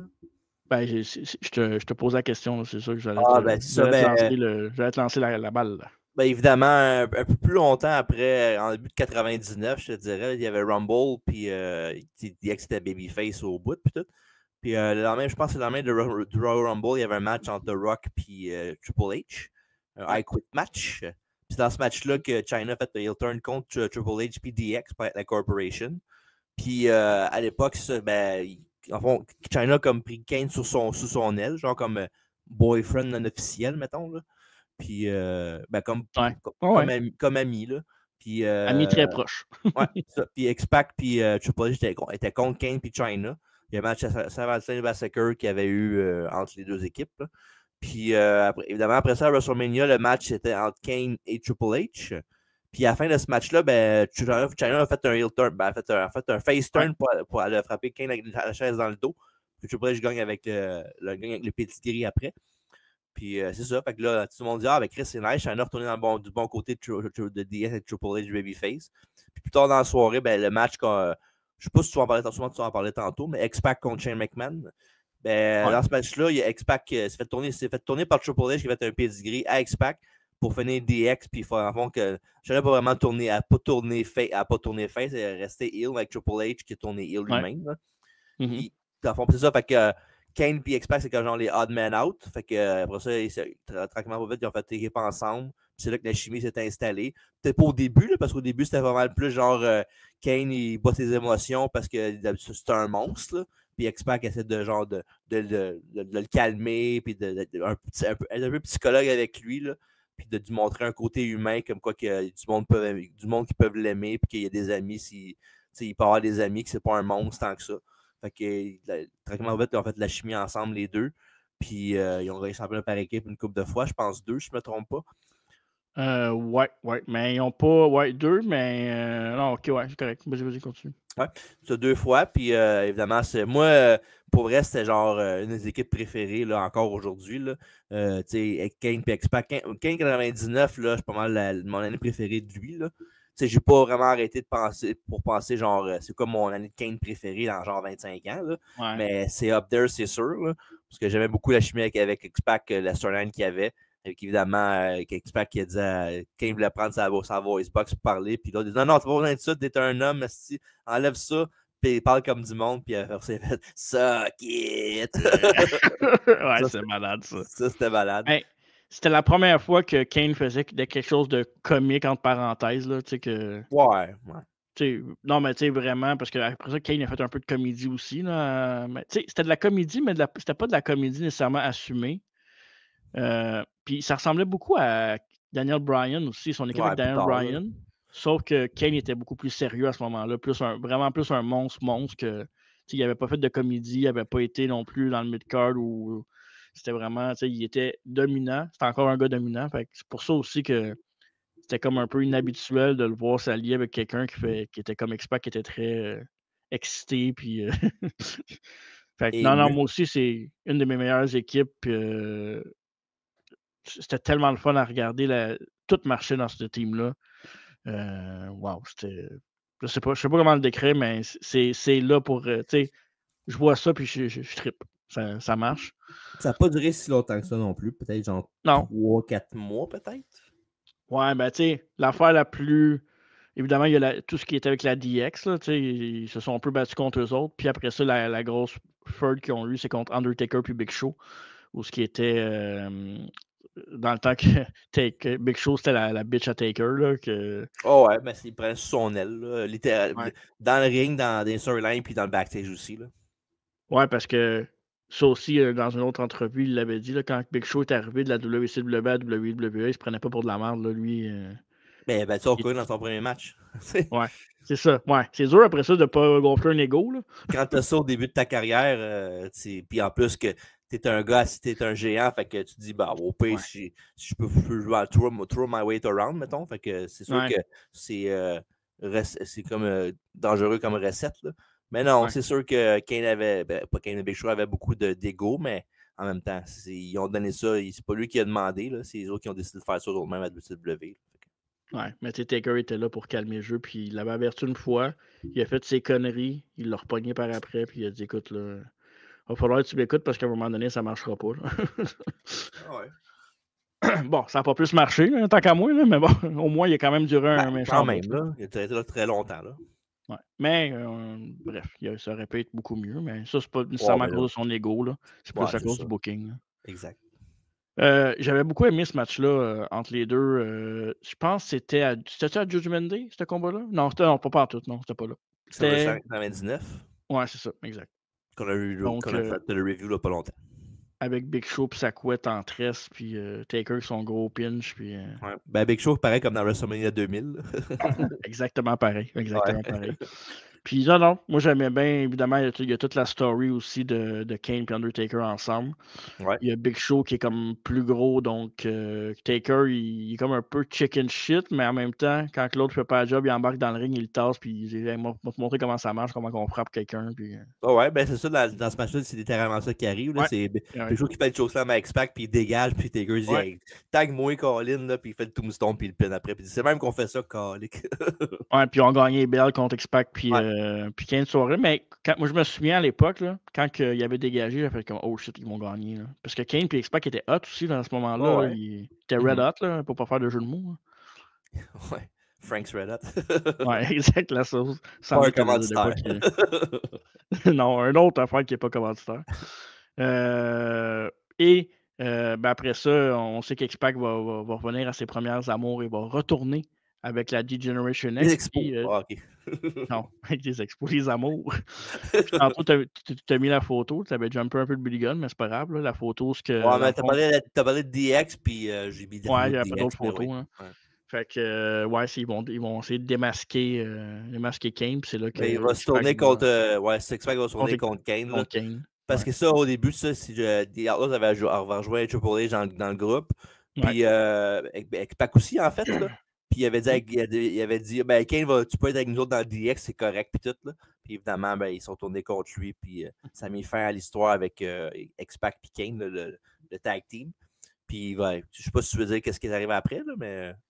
Ben, vas-y, parce que moi, j'ai d'autres choses à dire après. Fait que je Ben, veux. c'est ça, là. Puis pas longtemps après ça, ben, pendant qu'X-Pac était avec DX, ben, Kane avait une petite copine qui est Ouais, Tori, sorry. qui était évidemment l'ancienne Stalkers de Sable. Puis non, c'est ça, fait qu'il y a une petite copine. Puis évidemment, ben, ce qui arrivait souvent, c'est que genre Tori, elle se voyait backstage par des lutteurs, puis elle disait hey, mon chat va vous casser la gueule. Puis il y avait tant des matchs genre random parce que genre Albert rentrait dans Tori. Il y a un gars qui allait dans le locker room des filles envers ça, puis il pognait elle. Fait qu'il disait il essayait de me regarder, de me stalker, puis tout. Puis Kane, en bon copain, ben c'est ça, il cassait la gueule au gars venger sa blonde. Puis ça, puis à un moment donné, il y avait un match, je pense que ça va être souvent X-Pac contre Kane. Là. Puis Tori, si Kane, si X-Pac gagnait, ben, Tori passait du temps avec X-Pac pendant 30 jours dans le temps des fêtes, puis avec X-Pac puis Tori seul à seul. Puis quand elle est revenue, ben, c'est ça, ben, elle est encore plus étrange qu'avant. Puis elle utilisait vraiment encore plus Kane. Puis évidemment, il y a un match, c'est ça. Je pense qu'ils ont menotté Kane au poteau, puis genre DX, puis pendant qu'X-Pac et Tori s'embrassaient devant lui, puis tout. Là, fait que ça a fait la fin de la relation de Tori et Kane. Là. Puis après ça, elle a commencé à porter des petits tops verts limes pour dire qu'elle était dans DX. Ouais. Ah, moi, Tori. Non, on n'embarquera pas là-dedans ici. Là, non, non, mais oui. Ouais. C'était pas. Ouais, c'est ça. Ouais, exact. Fait que non, c'est ça. Fait que non, c'était court, mais c'était quand même consistant puis le fun. Je veux dire, c'est quand même full circle là, que tout ça soit passé. Ça a commencé avec DX, puis ça finit avec DX aussi. Fait que, puis ça fait du sens aussi qu'il revienne avec ses chums, même si il y a eu. Même si ça a été difficile puis qu'il y a eu du tough love, il revient quand même vers ses chums puis il se retourne contre Kane. Puis j'aimais ça la petite twist que Kane a perdu son partner, puis après ça, il a perdu sa petite amie entre parenthèses. Là, fait que, il a comme tout perdu. Il a tout gagné à cause d'X-Pac, mais il a tout perdu après. Il a redonné sa confiance, il a montré que c'était un humain, puis après ça, il l'a détruit. Pour le redétruire, puis pour qu'il redevienne encore un petit peu plus un monstre dans le nerf. C'est pas grave, après ça, il y a eu son papa qui est revenu, Paul Bearer, avec sa belle petite chemise rouge. Là. Ouais, puis ses cheveux blonds. Non, il était retourné comme avant. Était-tu noir? Cheveux bruns, je pense. Ah non, blond, c'est quand il est revenu avec Kane tout court, hein, je pense. Ouais, quand il avait son plaster. Là. ouais, c'est ça, exact. Dans le front. Et durant les dernières runs qu'il y a eu avec la DX, bien évidemment, on peut en parler là, du match. Tantôt, on parlait des matchs avec Shane McMahon. Moi, c'est une des rivalités / matchs que c'était à SummerSlam 80. C'est ça, SummerSlam 2000 ou 99, ça? Tantôt, tu as dit le match tag team, c'était à SummerSlam 99, mais c'est pas ça. Ben oui, c'est ça. Le match Shane contre X-Pac. Shane contre X-Pac, c'est à WrestleMania 15. Dans le même. T'es sûr? Dans le même show que Triple H contre Kane. Ouais, c'est ça, ok, c'est ça. Parce que tantôt, on a comme. C'était avant, dans le fond. C'était avant. Ouais, là, on est un peu en retard, là, mais oui, c'était avant. On a jumpé, puis on est revenu, mais c'est pas grave, là. On a parlé de Kane, là, puis je l'ai mentionné rapidement, c'était quoi tantôt, mais oui, c'est ça. C'est pas un ordre chronologique, ce podcast-là. Non, c'est pas une chronique nécrologique non plus. Non plus. Puis, moi, c'est ça. Moi, c'est quelque chose qui m'a marqué. C'est un match qui est dans mes matchs préférés de l'Attitude Era parce que c'est divertissant. Shane, à ce moment-là, Shane a toujours été respecté pour ses manœuvres. X-Pac, écoute, il y a des trucs là-dedans qu'X-Pac aussi, tu vois qu'il veut vraiment aider Shane à être over, puis il mange des bumps assez spectaculaires. Les coups rentrent. Écoute, pour vrai, c'est un il y a un peu de tout dans ce match-là. C'est dur à décrire parce que c'est comme un brawl, mais en même temps, tu as quand même des manœuvres intéressantes. Puis je sais pas comment le décrire, mais je pense que c'est mon match préféré de Shane. Peut-être. Ah, peut-être tu pourrais mettre celui avec Angle King of the Ring là-dedans. Là. Ouais. Pourrais checker. Non, c'est mon deuxième match. King of the Ring, c'est mon premier. C'est une crise de base de match, Shane McMahon, mais peut-être oui, c'est possible. Ouais. Non, mon premier, c'est King of the Ring, mon deuxième, c'est celui-là. Ouais. Ok, c'est possible. Fait que, là, je parle pas juste de ces chutes, là, je parle des matchs intéressants. Oh ouais, parce que, tu sais, les chutes, ça, je comprends, oui. Fait que, ça va rester jusqu'à la fin, tu sais. Ouais, c'est. Je commence à manquer de voix, là. Ça va être beau demain. Parce que demain, on enregistre la veille de la GPW. Donc. Prends-toi un bon thé de camomille. Camille, puis un petit zeste de citron aussi. C'est bon, ça. Ouais. Et évidemment, pour la fin de cette run-là avec DX, il va y avoir toute la BSB en DX et aussi ce qui va mener au King of the Ring DX, on va l'appeler comme ça. Le King of the Ring de 1999. Donc, King of the Ring est remporté par Billy Gunn. I'm an ass man. Il va-tu revenir à WWE maintenant, tu penses? Je sais pas. En tant que lutteur, tu parles ou tu parles juste plus Non, juste là. personnalité? Comme Je sais agent, pas. peut-être. Sûrement. Je pense, je ne vais jamais dire jamais anyways, mais ce serait possible. Ouais. Je comprends, oui. Quelque chose d'autre à rajouter sur ce boss-là de X-Pac avec tout ce qui est le King of the Ring, puis... Après ça, ben, en 2000, après ça, ils ont commencé à être plus X-Pac, Road Dogg, Tory que d'autres choses. Là. Ouais, exact. Avec le Jackstrap, puis China, puis... Ça, c'est 99 King of the Rings, c'est la même chose que King tu of the Ring, parlais. ouais, Là. c'est ça. Ouais. Mais non, c'était plus Tory, puis avec eux autres, ils étaient en rivalité contre les Dudley Boys là, aussi. Là. Avec, je pense que King of the Ring 2000, c'est un dumpster match avec les 3 contre 2, ou je sais pas trop. Là. Puis, non, ben, c'est ça. Des coupes de rivalité, puis éventuellement, il a fait une. Comment il appelle ça? Une Friendly Rival Series entre X-Pac et Road Dogg. Puis le dernier match à SummerSlam 2000, puis X-Pac a gagné avec un low blow. Puis après ça, ben, Road Dogg, il a fait son pump and slam à X-Pac, puis ça signifiait la fin de l'équipe ensemble. C'était pas ce qui était le plus excitant à la fin, mais c'était ça pareil. Bon, ben là, en fait, on avait fait le tour, je pense, du cadran rendu là aussi. En 2001, X-Pac va former un groupe qui va s'appeler les X-Factor avec Justin Credible et Albert, ou Lord Tensai, si vous les aimez mieux.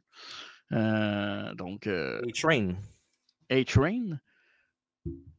Beaucoup ont trouvé ça dégueulasse. Ben, c'est pas dégueulasse, juste que c'est juste weird. là. Ça fait juste pas de sens, mais encore là, moi, ça m'a fait bien rire. La toune était catchy. Moi, j'ai adoré la toune, pour vrai. Je l'aime pour vrai, là. C'est pas juste... C'est bon. C'était bon. Ouais. C'est la toune qui va jouer après l'audio au podcast. OK. Fait que très bon. Évidemment, ça n'a pas duré longtemps, puis ça n'a pas relancé les carrières, ils ne sont pas devenus meilleurs. Non, mais ça a quand même mis Albert Albert de l'avant. Il a gagné le championnat intercontinental avec, dans ce temps-là, il avait battu Kane.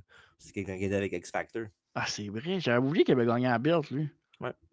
Puis il a quand même eu un push. Il a pas mal eu le plus de gros push de la gang. X-Pac était vraiment light heavyweight champion, puis cruiserweight champion aussi pendant ce temps-là. Puis c'est pas mal ça. Là. Quand l'Invasion est arrivée, ben Credible est parti avec ECW et tout ça. Fait que c'était juste X-Pac puis Albert. Fait que c'est pas mal ça. J'étais rendu là justement. C'est que, exact. Ça n'a pas duré longtemps. Ça a été weird. Là, je sais qu'il y a beaucoup d'experts qui n'aiment pas ce moment-là et qu'ils détestent ça. C'est correct, c'est là, mais sans plus. Là, je pense que c'est pas la pire affaire, mais c'est pas la meilleure affaire non plus.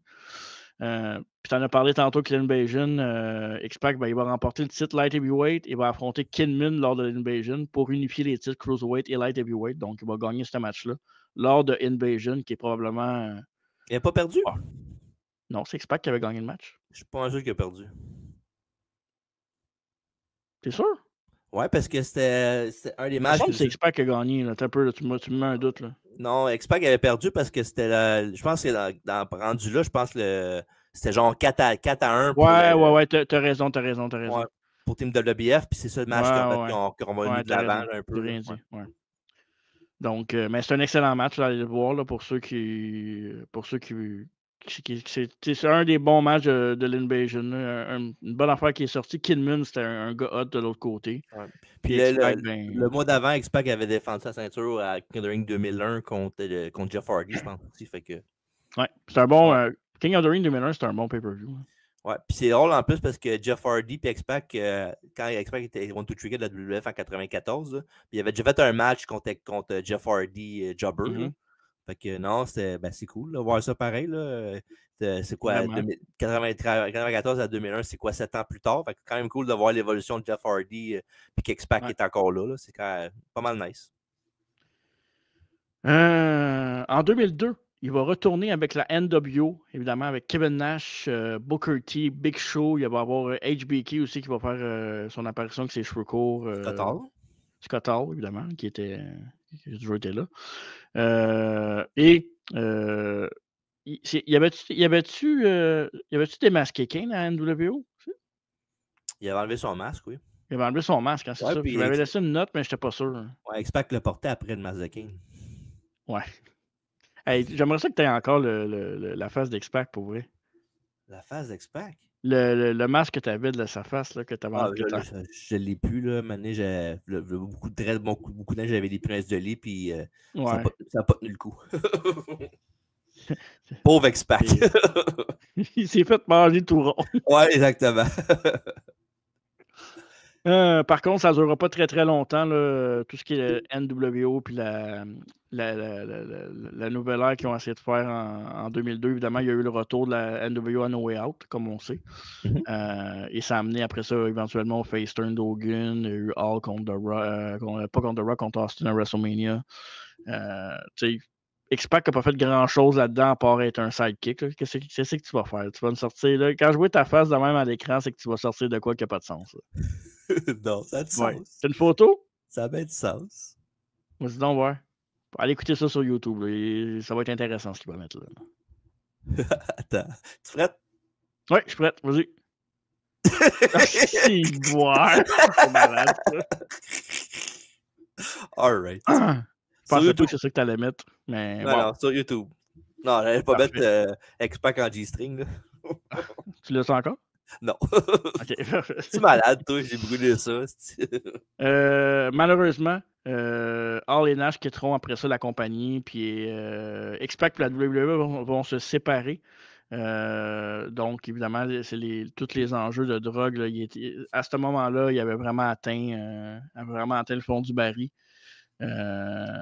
Puis ses problèmes de consommation étaient plus forts que jamais. Fait que, beaucoup d'alcool, il n'était pas à son meilleur. Puis évidemment, je vais en parler brièvement. Il va faire son tour du côté de la TNA comme à peu près quasiment 100% des lutteurs qui ont quitté la WWE puis qu'il n'y avait pas la WCW. Comme sur la photo sur YouTube, il va remporter le championnat Exhibition. Je me souviens pas contre qui il l'avait gagné, par exemple. Contre AJ, non? Oh boy. Il s'avait-tu battu contre AJ Styles? C'était pas contre Jerry Lynn, justement? Je pense que tu as raison, en plus. Vas-y, continue à parler, m'a trouvé. Ben, il fallait que je check de quoi, complément d'information, mais il n'est pas resté longtemps là, à TNA. Là. TNA Exhibition Championship, mettons. Ouais, il n'est pas resté longtemps. Là.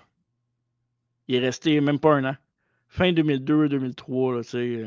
Ben, t'as raison. C'est ça, ouais? Mettons, le site était vacant avec la blessure de Jerry Lynn, mais il a battu 6 autres lutteurs dans un combat X-Division. OK. Puis il avait perdu contre AJ Styles après. Ouais, c'est ça. Parce que Lynn était. C'est lui le champion, puis il avait été blessé. Tu veux savoir c'est qui les lutteurs qui étaient dans le Six-Man? Ben oui, vas-y, c'est intéressant. Kid Cash. Wow. Tony Mamaluke. C'est quoi ce DSAT? C'est qui ça?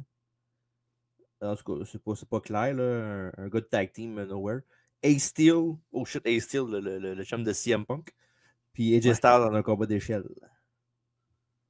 Wow. Quand même fou, hein? Mm-hmm. Donc, c'est ça. Et évidemment, ceux qui étaient amateurs de ça, il va aller lutter du côté de la AAA. Il va lutter aussi à Chikara. Et il va lutter à Lucha Underground, où il y avait quand même eu des combats solides du côté de Lucha Underground, me semble, si je me souviens bien. Là. Je sais pas, j'écoutais pas ça. Ça avait été une des phases de ce show-là à un moment donné. Lucha Underground. D'ailleurs, Lucha Underground qui a été acheté par la WWE cette semaine. Ben, sans moi, j'ai vu ça. Mm-hmm. Donc, j'ai vu ça. Et je n'ai pas mis la note, j'aurais pu l'envoyer en photo, mais à ce même moment-là, comme je disais, la vie d'X-Pac allait vraiment pas bien. La vie de Sean Waltman n'allait pas bien. Et il a essayé de se suicider dans ces années-là. C'est de passer à l'acte. Puis, dans le fond, je vais juste lire le texte, le traduire. Là, c'est qu'il était sur son toit d'appartement. Il disait que c'était les jours les plus sombres de sa vie. Puis, quand il était sur le toit, dans le fond, il voulait se pitcher en bas. Puis, comment il dit ça? Ouais, c'est ça. Il dit qu'il était tellement passable puis tout. Apparemment, il était déclaré mort. Puis, ils ont réussi à le descendre. Puis, il y a quelqu'un qui est venu le sauver. Puis, ils l'ont gardé en vie après ça pendant 45 minutes jusqu'à temps qu'ils l'ont réveillé. Ils l'ont gardé en vie pendant 45 minutes pendant que l'ambulance est arrivée. Puis ils l'ont mis en live support pendant 3 jours après ça. Fait que, on a passé proche de perdre X-Pac en 2003-ish, 2004. Quand même bonheur, hein? Ouais, c'est fou, là, pour vrai. Là, ça aurait été quand même une grosse perte pour le monde de la lutte, je pense, là, en Ça, général. c'est avant ou après avec China, ça? Avant. Avant? OK. Ouais. Et après ça, ben, tu en as parlé. Je t'ai dit 2004, mais c'est pas vrai, c'est 2008. OK. Puis après ça, évidemment, la relation avec China, où ce que les deux étaient des party animals, se sont fréquentés, ont fait beaucoup de drogue ensemble, beaucoup d'alcool. C'est weird Et pareil, hein? je- Mais je- pas dans c'est- le sens qu'ils étaient ensemble après Triple H, tout ça. C'est comme un peu weird. ouais. Puis en plus, China était complètement transformée. Elle avait posé pour Playboy. Elle était beaucoup plus féminine que quand elle est arrivée avec la WWF, là, évidemment. Donc, beaucoup de drogue, ils se sont pas aidés un et l'autre. Et dans l'affaire la plus weird ever, à part leur couple, ben, ils ont tourné un porno ensemble qui s'appelle One Night in China. Donc, je me souviens à l'époque, ça m'avait fait, je me suis fait, oh, ouais, c'est bizarre. Puis, je l'ai écouté, là, Tu le l'écoutais, film. c'est ça. Oh, ouais, je l'ai écouté. Parce que, Ouais. mais en fait, le pire, c'est que je l'ai écouté juste parce que ça aurait été n'importe quel lutteur ou presque que je connais, je l'aurais écouté. Juste pour Oh ouais, parce que c'est être normal. curieux parce que c'est des lutteurs. Ah ouais, c'est comme quand t'étais plus jeune, tu voyais un film à TV ou une émission de télévision, tu voyais un lutteur, tu capotais. Oh, crier là-dedans, Ouais. c'est malade, c'est Shawn Michaels, le connais? Ouais, c'est ça. Mais j'ai pas écouté au complet. À un moment donné, j'ai arrêté parce que je trouvais ça trop bizarre. J'étais comme, tu sais, Ouais. j'aurais pas pu, ben, on était quand même plus jeunes, là, mais j'aurais pas pu trouver ça excitant de voir X-Pac se faire sucer par China. Puis là, désolé si mon langage est très cru, là, mais, tu sais, je pouvais pas voir ça, ça marchait pas dans ma tête. Moi, tu m'as perdu à X-Pac, là. Ouais, ça aide pas, Ouais. là. Mais tu Mais, sais, même China, je veux pas être méchant, mais était tout un peu ouais. décrissé dans ce temps-là. Ça Non, allait pas c'est bien, sûr. là, tu sais. Ouais, je comprends. Ah, Je sacrément. comprends, oui. Mais c'est ça, fait que, tu sais, évidemment, on connaît la suite des choses après ça pour tout ce qui est arrivé avec China.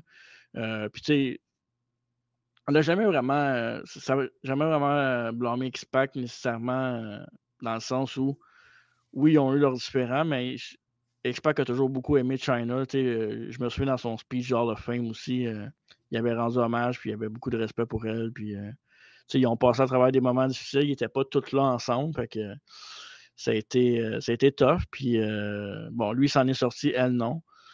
Puis il disait que lui, il aurait aimé ça peut-être, pouvoir l'aider mieux que ça. Mais bon, c'est life is life. Là. Des fois, c'est dû pour arriver, puis ça arrive, puis tu peux pas faire grand-chose. Ouais.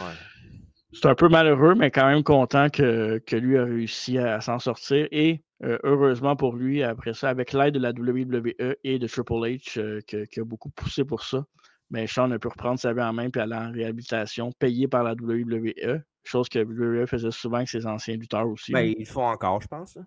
Ouais, exact. Mais là, dans ce cas-là, c'est vraiment Triple H qui a insisté pour aller chercher X-Pac pour le convaincre de.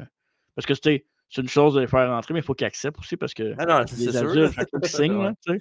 Ouais. Fait que Triple H avait réussi à convaincre Waltman de rentrer, puis ça a littéralement sauvé sa vie. Puis après ça, ils ont offert un contrat de légende aussi, pour qu'il puisse avoir des loyautés puis toutes ces affaires-là. Fait que ça aussi avec un peu d'argent, pour se refaire tranquillement après tout l'argent qu'il avait perdu, parce que oui, il a perdu énormément d'argent, il avait des dettes. Fait que on a réussi à comme à remettre X-Pac sur la Le map. droit chemin. Ouais. Et ce qui est cool aussi, c'est qu'à un moment donné, il s'avait remis en forme. Là. Dans les dernières années, il s'avait remis beaucoup en forme, puis il faisait des matchs sur les Indies aussi. J'avais mis une photo, entre autres, à la GCW avec comment il s'appelle Joey Janela. Donc, il a fait des apparitions à GCW. Il avait fait des matchs sur les Indies contre des lutteurs improbables, là, des lutteurs plus des jeunes lutteurs. Puis tu le vois, check ses bras. Là, Ah ouais. quand même une très bonne shape à ce moment-là. C'était en 2019-20-ish à peu près. Là. C'était plus X-Pic dans ce temps-là. Explique, exact. Et dans un moment qu'on a vécu ensemble au Hall of Fame, ben, moi je l'ai vécu, toi tu étais là, mais je sais pas si tu l'as vécu. J'étais là, le balle de tête de la mort. Là. C'est que tu m'avais gossé cette soirée-là. Hein? Ben, toi aussi, tu m'avais gossé, mais c'est une autre histoire. Fait qu'en 2019, la vie des fois est faite comme qu'elle est, puis elle est bien faite. On était à New York New Jersey pour WrestleMania 35, puis ben, cette année-là, DX était intronisé au Hall of Fame. On n'avait pas de billet. Même Dernière pas minute, on supposé est d'y aller. allé. Ouais. Ouais. Dernière minute, on va voir le Fame. DX est introduit, évidemment, un groupe qu'on adore. Moi, Triple H, toi, ben, Shawn Michaels, mais pas Shawn Michaels, mais DX en général. Oh, ouais, ben, Shawn Michaels aussi, je l'aime bien. Ouais, fan de DX. Et en plus, la même soirée avec Bret Hart aussi, avec la Hart Foundation. Fait que, tu sais, Tori c'est quand Wilson. même. Elle, Faut depuis qu'elle qu'elle m'a donné m'a donné la grippe en elle t'en 2000. parle, j'ai encore plus mal à la gorge. En 2004, elle m'a donné la grippe. Je suis chiant. Puis c'est justement là qu'il a fait une belle hommage aussi à Chyna, puis la DX aussi, tu sais, qui ont célébré la vie de Chyna par le même moment. Je sais pas si ça va arriver maintenant, ça. Elle toute seule, là, pas dans DX. Là. Il faut. Ben, il faut, mais ça va t'arriver. Elle a quand même fait des affaires. Ouais. Pas Ben, très, je sais pas très que PG, là. c'est pas grave, ça. C'est pas à ça qu'elle a fait ça, là. Non, je comprends, mais quand même, Elle, c'est ça, je là. comprends, oui. Mais elle Hey, a juste. Elle a juste fait un. Tu sais, elle a fait du porn, mais c'est pas. Du porn, tu tues personne quand tu fais du porn, là? oh, mais C'est elle pas fait grave, beaucoup là. non, elle fait beaucoup d'apparence aussi où ce qu'elle avait pas l'air toute là. Elle avait l'air sous l'effet de la drogue. Ouais, Là. mais là, Non, je comprends, là, mais c'est. comprends, oui. Arrête! Pas tous les fois. Jeff Hardy était drogué pendant un match contre Sting, puis ça n'empêche pas qu'il est à WWE aujourd'hui. Là. Ouais, mais c'est après combien de fois qu'ils l'ont mis dehors puis qu'ils l'ont Justement. suspendu puis tout ça. Ouais, mais Justement. ouais, mais en tout cas, Ça va-tu l'empêcher d'être Hall of Fame? ben, à ce que je sache, il l'est pas, là. Ben, il va l'être, là. Voyons donc. Ah ouais? Pourquoi qu'il pourrait pas l'être tout de suite? Le Mystérieux, il l'est, Il est lui. encore. Le Mystérieux, il est encore. Il est dans lui. Pas pareil. Oh non, non, c'est pas pareil quand ça fait ton affaire. Je Là. pense qu'ils veulent le faire de la bonne façon que les Hardys. Ah, ça peut aussi bien cette année, là. Ben oui. Les Ben non, connaissants. je pense que cette année, ça va être Demolition. Ouais, Ils ont c'est signé vrai. le contrat de légende, là, pas mal Ouais. sûr qu'ils vont être là. Tant mieux. Bien mérité. Correct. Là. La mieux Legion of Doom. Ils sont déjà dedans? Sont-ils déjà dedans? J'espère que oui. Je peux pas croire qu'ils sont pas dedans. Non, ils sont dedans, c'est sûr. Là. Non, non, non. Sinon, tout le monde en parlera tous les années qu'ils sont pas dedans. Là, on le saurait. Là. Ouais, t'as peut-être raison pour ça. Ouais, c'est vrai. Animal qui est allé chercher, mais pas Hawk qui était mort. À ce moment-là. Ouais, je pense. Même pas. Était-tu vivant, Animal? Non, pas ce temps-là. Non, hein? Quelle année? Oh boy, ça, par exemple. Je pas. 2011, j'ai vu ça. Possible, ouais. Ça fait du sens. Continue, là. Je vais trouver pendant que tu parles. J'attendais. Et ben, sinon, pour continuer aussi, X-Pac, comme on a parlé tantôt, va sortir son podcast. Va faire quelques podcasts, quelques interviews. Va revenir à l'occasion, va faire des apparitions, des caméos dans les gros moments de la WWE, des anniversaires, des Raw, tout ça. Avec la DX surtout. Donc, c'est évidemment, on pense aussi au fameux stunt à WrestleMania 32 avec la DX, la NWO qui se rencontre dehors. Donc, c'est un de ses beaux moments récents en carrière. Et je sais qu'il a travaillé comme agent à WWE. Je ne sais pas s'il est encore là ou du moins temps plein, mais je sais que, me semble, il va NXT ou au PG Performance Center, ouais. Performance Center de temps en temps. Donc, continue à être, selon moi, une des meilleures têtes de lutte ever, un des meilleurs workers. Pour construire un match, le monde le disait que c'était un des meilleurs aussi. Pas de misère à croire ça. Quand tu es capable de faire des bons matchs contre Shane McMahon, pas juste faire du hardcore, je pense que tu as quand même gagné quelque chose en vie. Ouais, ça c'est sûr. C'est en 2011. Legion of Doom? Ouais. Est-ce qu'Animal était vivant? Ouais, Animal est mort en 2020. Ok, parfait. Ah ouais, 2020? Hawk était décédé, par exemple. Il faisait un petit bout. Je pense que c'est 2005, je pense. 2005-2004. Ah ouais, tant que ça? Ça fait un bout, me semble, qu'il est décédé. Ah oui, c'est un bout, là, mais 2005, non? 2003. Ok, c'est encore plus.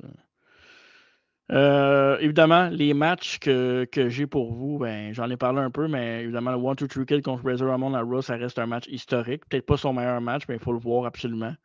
Bret Hart contre X-Pac pour le titre WWF en 94, qui est le match préféré d'X-Pac et probablement son meilleur match en carrière aussi. Contre D'Lo Brown à Judgment Day 98, je me trompe pas, 98, 99, je suis pas sûr, 98, ouais, 98. Contre D'Lo Brown. Contre Dean Malenko à Super Brawl 7. Donc, ça, allez voir ça. Et contre Shane McMahon, c'est l'autre combat que je vous fais. C'est tous des combats un peu différents. Là, Brett contre X-Pac, de la grosse lutte, contre Malenko, D'Lo, c'est contre Shane, puis Razor, c'est complètement différent. Puis aussi, t'en as parlé tantôt, mais contre Eddie Guerrero, le ladder match. Il y a eu quelques matchs contre Rey Mysterio aussi du côté de la Cruiserweight Division à WCW, donc à voir aussi. Et je vous conseille aussi d'aller peut-être jeter un coup d'œil du côté de Lucha Underground. Si je ne me trompe pas, il y avait eu quelques beaux moments de ce côté-là, là-bas. Pour Sean Waltman, X-Pac. WSX aussi, t'es écœurant là-dedans. Ah, ben je me trompe peut-être. C'est peut-être pas Lucha Underground, je pense que c'est WSX. Ah ouais, WSX, ouais. Il avait gagné, il a affronté Vampiro en finale pour le championnat WSX, puis il avait aussi fait un match contre Matt Sydal aussi. Ouais, oubliez Lucha Underground, je pense que c'est vraiment WSX, c'est ça, je me trompais. C'est exactement ce que tu viens de dire que je cherchais. Wrestling Society Access, c'est malade. J'ai tous les coffrets de ça ici, c'est malade. Ouais, fait qu'aller jeter un coup d'œil là-dessus, il y a eu quelques beaux. Il n'y avait pas jumpé en haut du Tron, quelque chose, me semble. On va faire de même, moi. Je pense qu'il avait aussi affronté Human Tornado aussi. Ouais, donc. Fait que c'est ça, c'est ce qui complète la biographie de Sean Waltman, X-Pac. Rapidement, c'est quoi les matchs que tu as nommés dans le X-Pac? Razor, c'est l'upset, évidemment, parce que c'est un moment historique. Le match contre Brett. Le match contre Dean Malenko à Super Brawl. 7. Il y a un match contre Eddie Guerrero, ladder match. Il y a un match contre Rey Mysterio aussi du côté de WCW, mais je ne me souviens pas exactement le pay-per-view. Puis contre Shane McMahon. Il y a aussi les matchs contre Jerry Lynn aussi, si vous êtes capable d'en trouver, sont excellents aussi. Puis un match que je rajouterais de mon cul. Ouais, un match contre Akushi à SummerSlam 95. Un bon match. Ouais. Un calice de bon match, c'est vrai ça. Ouais. Fait que c'est ça. C'est ce qui complète, ce qui fait le tour pour Sean Waltman, notre biographie du mois de février. Je suis content, c'est le fun. On est allé dans. J'aime ça quand on fait quelque chose puis qu'on part m'amener sur des îles. Ben oui, on bifurque, on fait J'adore bifurquer. Des tours. Des bifurquer, c'est le fun. Sur l'autoroute de l'amour avec toi. Ouais. Qu'est-ce qu'il y a dans ta voiture? Fait que voilà, c'est ça qui termine la biographie sur X-Pac, Sean Waltman, 1, 2, 3 Kid, tout le nom que vous voulez. Ouais. Fait que une autre biographie qui est maintenant où, mon cher TJ? Dans Rétroviseur, on voit plus. Non. Ouais. Hein? Ah ouais, j'ai dit. C'est ça, t'as raison. OK, parfait. OK. Fait que, mesdames, messieurs, ça va être là. Prochain rendez-vous. Et là, on a une grosse semaine parce que là, il y a ce podcast-là qui est aujourd'hui dimanche. Ouais. On va en avoir. C'est quoi? L'autre, c'est mercredi, jeudi qu'on le met? Jeudi. Jeudi. Puis dimanche, un autre podcast après ça. Fait que, écrime, vous êtes. Puis à travers la table aussi. À travers la table. Ben, voici celui en question qu'on va vous parler pour ce jeudi qui va avoir partout. YouTube, Balado Québec, Spotify et Apple Podcast. Et oui, l'historique et les mémoires des Collision vidéo avec nul autre que Yann O'Kane, collectionneur hors pair du groupe CWC et créateur du Pro Wrestling Guide. Il y en a quasiment 7 à son actif, 400? Il est rendu à 6-7, ouais. 6-7, ouais, c'est ça.